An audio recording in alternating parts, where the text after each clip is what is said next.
Before the video begins, if you enjoy powerful Western stories, emotional journeys, and unforgettable moments from the old frontier, please subscribe to our channel and don't forget to turn on the notification bell so you never miss another incredible story.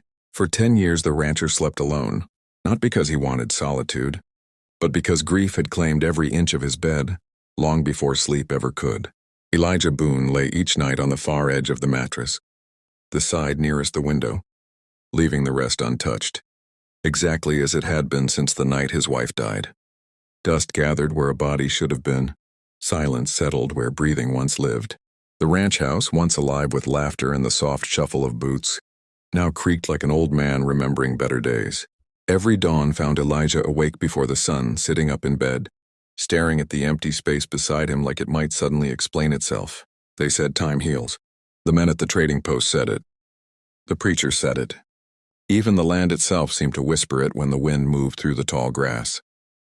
But 10 years had passed, and Elijah Boone still woke with his hand reaching for someone who was no longer there. His wife, Mary, had died in childbirth, and the child with her, leaving behind a silence so heavy it bent the walls inward. Elijah never remarried, never entertained the idea. To him, that bed was sacred ground, and grief was its only rightful occupant. The ranch survived because Elijah forced it to.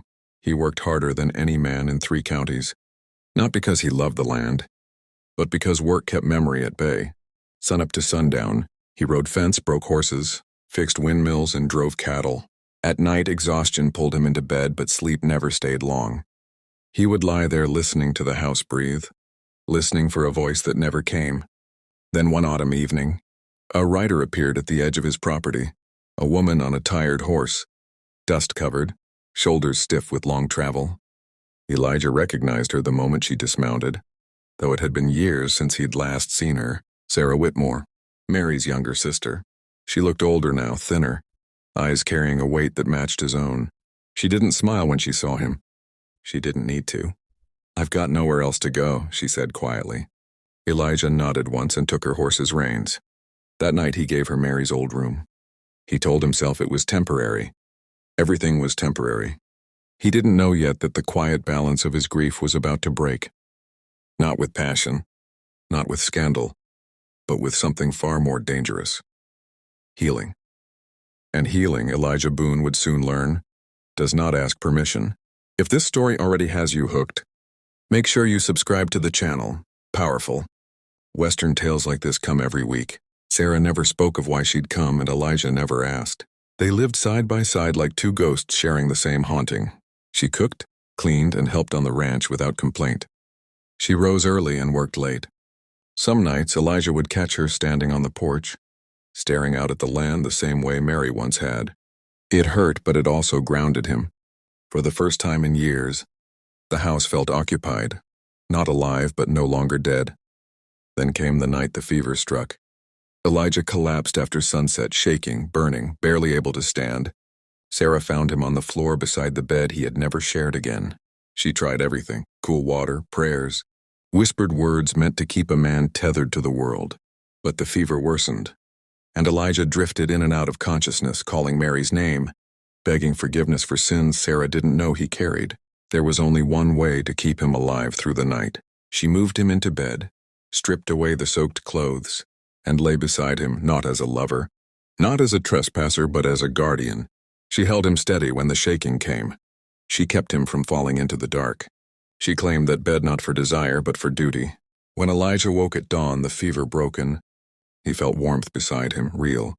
Human warmth, and panic surged through him. Then he saw her face, pale with exhaustion, eyes red from hours without sleep. Understanding hit harder than fear. She had crossed a line he himself had drawn, but she had done it to save his life. "I didn't mean," she began. "You did exactly what you had to," Elijah said, voice hoarse. Something shifted then. Not romance, not temptation, but the realization that grief had turned his bed into a tomb, and that someone had finally dared to pull him out of it. Stay with this story, and don't forget to subscribe so you never miss a Western tale where silence speaks louder than gunfire. The town talked, of course. Towns always do. They whispered about Sarah sleeping in Elijah Boone's bed, twisting truth into scandal. Elijah rode into town one afternoon and shut that talk down with a single look. He didn't explain. He didn't owe anyone the truth. What mattered was what happened inside that ranch house after. Elijah moved to the center of the bed that night. Not because Sarah was there, she wasn't, but because he finally could. The space beside him no longer felt forbidden. It felt open. Grief loosened its grip, not all at once, but enough for air to get in. Sarah eventually told him why she had come. Her own life had collapsed. Loss had chased her just as it had chased him. They hadn't found each other by accident.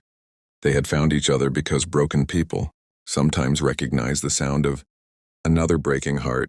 By spring, the ranch felt different, lighter, not because the past was erased, but because it had been honored. Elijah still slept alone most nights, but he no longer slept haunted. The bed no longer belonged to grief. It belonged to rest, and sometimes, healing begins the moment someone is brave enough to lie down beside your pain, not to claim you, but to save you. If you believe Western stories should have heart, depth, and meaning, subscribe now. More unforgettable tales are coming.